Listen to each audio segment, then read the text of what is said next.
तुम्हारी रसोई में रोटी बने तो पहली रोटी निकाल लो, और आसपास जहां गाय बंधी हो तो उसको दे आओ जाकर, तो कम से कम धर्म का पालन हो जाएगा, गौ सेवा बन जाएगी। गौ सेवा के बहाने से धन का जो दान लेना है और उसका अपने में प्रयोग करना, मैं पितरों सहित नरक जाना है, लिख लो।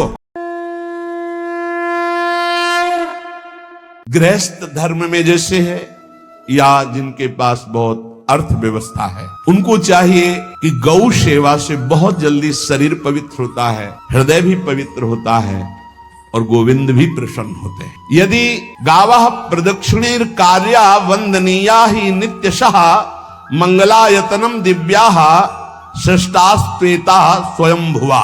यदि गाय घर में पाली जाए या गौशाला खोली जाए और गौओं की सेवा की जाए, जिनके पास अर्थ है, भाव है, भगवान स्वयं श्री कृष्णचंद्र जी ने गौ सेवा स्वीकार की, गौवें चराई। गौओं की परिक्रमा करने से, जैसे आप प्रभु के बिहारी जी के मंदिर की 4 परिक्रमा करें तो जो फल आपको मिलेगा, वही गाय की 4 परिक्रमा कर ले तो आपको प्राप्त हो जाएगा। गौ की प्रदक्षिणा से, गावः प्रदक्षिणी कार्या वंदनीया ही नित्यशः, जो रोज गाय को प्रणाम करता है और गाय की प्रदक्षिणा करता है तो भगवत प्रदक्षिणा का उसे फल प्राप्त होता है। जहां गौएं विराजमान होती हैं वो बड़ा पवित्र दिव्य तीर्थ स्थल माना जाता है। गौएं जहां विराजमान रहती, गौशाला में भजन करे तो कई गुना बढ़कर के प्राप्त होता है। स्वयं ब्रह्मा जी ने गौओं को दिव्य गुणों से विभूषित बनाया है। अप्यागाराणि विप्राणाम देवतायतनानि च यद गोमयेन शुद्ध्यन्तिम किम ब्रूमो हृदिकम ततः। गाय के गोबर से जहां लेपा जाता है, वहां जिस देवता का आवाहन करोगे वही देवता आकर विराजमान हो जाएगा। अपवित्र भूमि में भी यदि गाय के गोबर का लेप कर दिया जाए तो परम पवित्र मानी जाती है। गाय बहुत पवित्र, जहां वो बैठती है, जहां वो मूत्र त्याग करती, गोबर त्याग करती, वो स्थान तीर्थ तुल्य पवित्र माना जाता है। भगवान जब गाय के पीछे पीछे चलते तो गोरज उड़कर उनके मस्तक पर विराजमान होती, उनके मुखार बिंदु पर विराजमान होती। बाल गोविंद के अनिष्टों को दूर करने के लिए गाय के पूंछ को उनके ऊपर से झाड़ा देती थी मैया। जब गुरु मंत्र वैदिक सिद्धांत से दिया गया था पहली बार, तो पंचगव्य पिलाया गया था। गोमूत्रम गोमयम क्षीरम दधि सर्पिस तथैव च गवाम पंच पवित्राणि पुनंत सकलम जगत। कितना भी बड़ा पापी हो, अगर पंचगव्य पिलाया जाए तो वो वैदिक मंत्रों को स्वीकार करने लायक हो जाता है, पवित्र हो जाता है। पंचगव्य में 5 चीजें गाय की होती हैं। गाय का मूत्र, गाय का गोबर, गाय का दूध, गाय का दही और गाय का घी, ये 5 मिलाकर पंचगव्य पिलाया गया था। पहली बार जब वैदिक मंत्र दिया गया था तो पंचगव्य बनवाया था गुरुदेव भगवान ने संन्यास, और वो पिलाया था।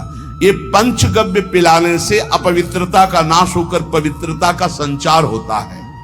इसलिए धन्य है उनका जीवन जो गौ सेवा परायण है भगवत भाव से।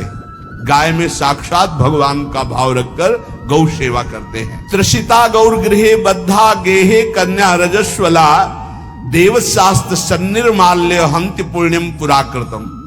यदि घर में गाय बंधी है और भूखी है और प्यासी है तो तुम्हारे सारे पुण्य नष्ट हो जाएंगे। अगर घर में रजस्वला कन्या बहुत काल तक है और उसका विवाह आप नहीं कर रहे हैं तो आपके सारे सुकृत नष्ट हो जाएंगे। यदि घर में ठाकुर जी विराजमान है, कर का पहनाया हुआ माला सुबह तुमने देख लिया तो तुम्हारे सारे पुण्य नष्ट हो जाएंगे, क्योंकि शयन कराते समय तुमने उतारा नहीं, अर्थात तुम सेवा में प्रमाद करते हो। तो देवतास्त्र सन्निर्माल्य हंति पुण्यम पुराकृतम। जैसे सुबह श्रृंगार किया तो रात्रि के शयन के समय वो हटा लेने चाहिए माले। जब हम शयन कराते हैं तो भले पुष्प शैया पे शयन कराएं पर माला नहीं धारण करें। श्रृंगार का माला अगर दूसरे दिन दर्शन किए क्यों पहने ठाकुर जी, तो तुम्हारे सुकृत नष्ट हो जाएंगे। गाय बंदी हो घर में, वो प्यासी है और भूखी है, तुम्हारे सुकृत नष्ट हो जाएंगे। त्रिषिता गौर गृहे बद्धा, क्योंकि तुम्हारे पास सेवा करना चाहिए। यो वै गाम प्रतिसिद्धेन तो चरंतिम च स्वतरणम नरहा तस्य पूर्वे च पितरः कंपन्ते पतनोन्मुखा। यदि गाय हरी हरी घास चर रही कहीं और तुमने डंडा ऊपर प्रहार किया, लाठी मारी, तो तुम्हारे पितर खोपड़ी के बल नरक जाने के लिए तैयार हो, ये लिखा है। इसीलिए क्या भारत से कहीं किसी की तुलना हो सकती है जहां गौ को माता की पदवी दी गई, जहां गौ को हम आराध्य देव के रूप में मानते हैं, आराधना करते हैं। गौ रक्षा, गौ सेवा, ये बहुत बड़ा इसमें छुपा हुआ है। स्वयं भगवान अवतरित होकर गौ रक्षा, जब गाय के रूप में पृथ्वी रमाती तो भगवान का अवतार हुआ है। बड़ा विचित्र समय आता चला जा रहा है कि अब आधुनिक यंत्रों की ऐसी सेवाएं हो गई बड़ी बड़ी कि अब ना बैल की जरूरत है, और ऐसे दूध की महंगाई बन गई कि अब देसी गाय 2 लीटर 3 लीटर 4 लीटर, और ऐसी कि 20-20 25-25 लीटर दे तो कौन देसी गाय को। गौओं का सेवा का भावना शास्त्र आज्ञा करता है। जे ही तुम्हारे गृहस्थ में घरों में पहले होता था, अब तो भगवान जाने, जे ही पहली रोटी तवा में गई तो वो निकाल करके पक्की रखी जाती थी गौग्रास के लिए, पहला रसोई में। तो इसमें लिखा प्रतिदिन स्वभोजनम, पहले स्वयं भोजन न करके गाय के लिए ग्रास निकालना चाहिए। तो जिनके पास अर्थव्यवस्था जो गृहस्थ धर्म में है या जिनके पास अर्थ है, कुछ रोज 1 रुपया निकालो। हम कह रहे रोज निकालो तो महीने में 30 रुपया होते। 30 रुपया में एक गाय को हरी घास तो एक टाइम पवा ही सकते हो ना, बहुत नहीं है तो 1-1 रुपया निकाल के अगर एक गाय को चारा दोगे तो एक बार का भोजन तो हो ही सकता है। 30 रुपया में हरी घास जाकर के उसके दवा एक बार तो पवा दोगे ना। भक्ति पूर्वक गाय को 1 ग्रास भोजन में 1 रोटी तो निकालना चाहिए गाय के लिए, ऐसा शास्त्र आज्ञा कहता है। जो ऐसा करता है अपने आहार से 1 रोटी निकाल कर गाय को देता है और स्वयं 3 रोटी भले पाले 1 रोटी गाय को दे दी, तो बोले उसकी दुर्गति नहीं होगी, अर्थात उसके अंदर भाव बढ़ता चला जाएगा वो भगवान की भक्ति में। और जो प्रतिदिन गौग्रास निकालता है, अर्पित करता है, तो उसको अग्निहोत्र करने का फल मिलता है, उसके पितरों को तृप्ति मिलती है और समस्त देवताओं के पूजन का फल मिल जाता है जो गौग्रास निकालता है। यो वै ताड्यते यष्ट्याधेनुम मर्त्यो विमूढ़धि, जो मूर्ख मनुष्य, जैसे अब गाय दूध नहीं दे रही, मार डंडे मार रहे हैं, इंजेक्शन लगा रहे हैं, ऐसे वैसे कर रहे हैं, उसको ताड़ना दे रहे हैं, तो बोले जो मूढ़ बुद्धि मूर्ख मनुष्य, यो वै ताड्यते यष्ट्याधेनुम मर्त्यो विमूढ़धि, वो गाय को लाठी से मारता है, डंडे से मारता है, हाथों से मारता है, तो धर्मराज जी पहले अपने नरक में ले जा करके उसके कहते थोड़े थोड़े तिल करके पहले इसके हाथ काटो, मरना है नहीं वहां। अब आराम आराम से थोड़े थोड़े पहले हाथ वर्जिता है, इन्हीं हाथों से गाय को मारा था ना, वैसे थोड़ा थोड़ा काटा जाता है उसके हाथ, कर वर्जिता हा, उसके दोनों हाथ काट करके थोड़े थोड़े।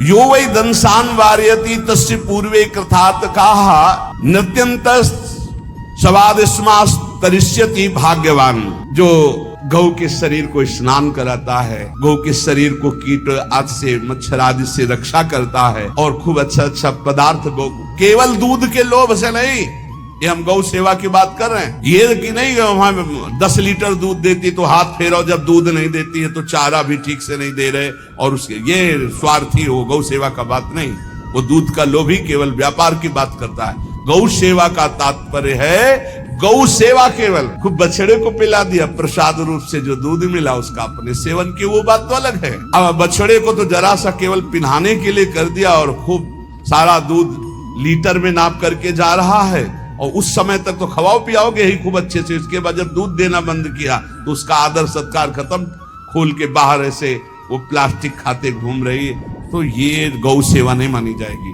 वो स्वार्थ पूर्ति मानी जाएगी। जो सदैव गौ सेवा करता है, उसके डांस मच्छर हटाता है, स्नान कराता है, पीठ में हाथ फेरता है, उसके पूर्वज जो पितर होते हैं वो नाच पड़ते हैं, उनका मंगल होना शुरू हो जाता है कि हमारे वंश में गौ सेवक पैदा हुआ, बड़ा भाग्यवान है और वो गौ के द्वारा हमें तार देगा, ऐसा भाव। गौ सेवा हमारे सनातन धर्म में बहुत बड़ा स्थान गौ सेवा का है। पर एक बात ध्यान रखें, इन सब सेवा का फल है भगवान के चिंतन में निरंतर वृत्ति डूब जाए, हमारी एक एक वृत्ति एक एक क्षण भगवान के चिंतन में डूब जाए।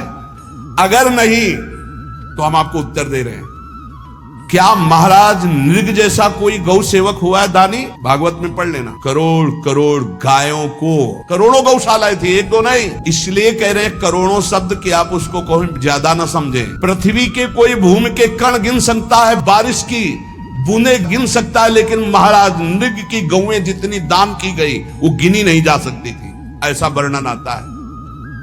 अरबों अर्बुद गौओं सब स्वर्ण से अभिषिक्त करके ब्राह्मणों को दान। इतने बड़े गौ सेवक, इतने बड़े दान कर, एक चूक हो गई, ना दान लेने वाले तपस्वी ब्राह्मण की गाय किसी अन्य ब्राह्मण को दान कर दी। और वो ब्राह्मण ने जब गाय देखी, बोली मेरी गाय चुरा ली। बोले महाराज नृग ने दी। महाराज नृग से कहा मेरी गाय है, तो उनका गौशाला में आ गई होगी, आपको 10,000 गौएं देते हैं, आप अपनी गाय। बोले मैं प्रतिग्रह नहीं लेता। जिसने दान लिया था उसने कहा गाय यही लेके जाऊंगा, तो उनका आप गाय छोड़ दीजिए, आपको 10,000 गाय देते। बोले नहीं लूंगा। बस अनजाने के अपराध ने गिरगिट बना दिया था, कुएं का गिरगिट। पर भगवान बड़े कृपालु हैं, गौ सेवक थे, इसलिए गोविंद द्वारिकाधीश जी ने उनका उद्धार किया। सब साधन का फल है अच्युत भावना से युक्त होकर, भगवत भावना से युक्त होकर निरंतर भजन करते हुए सेवा परायण रहो, चराचर जगत की सेवा परायण रहो। भजन करना ही सबसे बड़ा परम धर्म है। हम सब सेवाएं करें जगत की, लेकिन अंदर से राधा राधा राधा, गोविंद गोविंद गोविंद गोविंद, आनंद आ जाएगा। तन से सेवा करो, मन से भगवान के चिंतन, मामनुष्मर युद्ध थे, भगवान के चिंतन में रहो। सेवा और व्यापार में अंतर होता है। गौ सेवा के बहाने से धन का जो दान लेना है और उसका अपने में प्रयोग करना, मैं पितरों सहित नरक जाना है, लिख लो। गौ सेवा के बहाने से दान लेना और उसका अपने परिवार के सुख में पैसे का प्रयोग कर देना या अपनी वासनाओं की पूर्ति में लगा देना। आया गौ सेवा के लिए और आप प्रयोग कर रहे हैं गाड़ी घोड़ा नाना प्रकार के सांसारिक भोगों में, तो लिख लो पितर सहित तुम्हारे नरक जाएंगे, क्योंकि गौ सेवा के लिए आया है। गौ सेवा का धन सिर्फ गौ सेवा में ही लगना चाहिए। आप गौ सेवक है, दूध पान कीजिए, रोटी खा लीजिए, लेकिन गौ सेवा का अर्थ आप अपने वासनाओं की पूर्ति में, अपने मनोरंजन में या अपने मन के संकल्प भावना में नहीं पूरी कर सकते।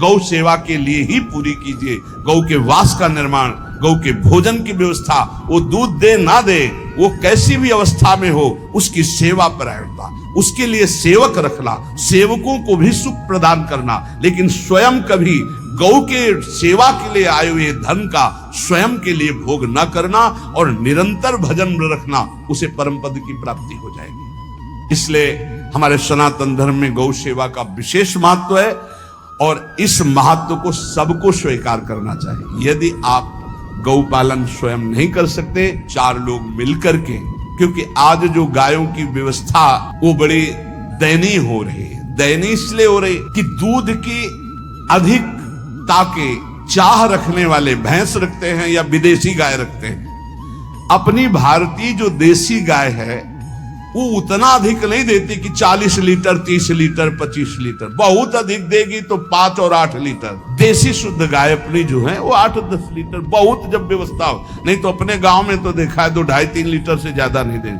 1.5 लीटर इधर 1.5 लीटर उधर, या बहुत हुआ तो 2 लीटर 2 लीटर। पर वो स्वर्णिम दूध होता है। जो दूध की चाह रखने वाले जन थे अब वो गायों को नहीं रखते, देसी गायों को कोई बिरला ही रखता है। अब पहले बैलों की जरूरत होती थी, गाय बछड़ा दिया तो आनंद होता था कि किसानी के काम में। अब तो ट्रैक्टर है तो बैलों की जरूरत नहीं। अधिक दूध के लिए अरे अब तो पशुओं की जरूरत नहीं, केमिकल से दूध बन रहे हैं, टैंकर के टैंकर। तो फिर हमारी जो गायें हैं उनकी बड़ी दुर्दशा हो रही। तो हमें चाहिए कि जो गृहस्थ जन हैं, धनी मानी जन हैं, या जिनके पास शरीर व्यवस्था, बौद्धिक स्तर सेवा परायण, अर्थव्यवस्था, वो थोड़ा 4 गाय की व्यवस्था करके उनकी सेवा करें, क्योंकि हमारे सनातन धर्म का स्वरूप है जहां मां पदवी दी गई है, गांव को गौ माता कहा गया है। गौ में समस्त देवता विराजमान है। गौ का बहुत बड़ा महत्व वर्णन किया गया धर्म शास्त्रों में। यहां तक कि जब कोई ऋषि नाराज होता था तो आगे गाय करके जाया जाता था तो क्षमा हो जाती थी। गाय को देखते ही वो क्षमा कर देते थे। बहुत महिमा वर्णन की गई है गौ की। इसलिए जिसको भी अगर नहीं अर्थव्यवस्था है तो एक रोटी तो निकाल सकते हो ना।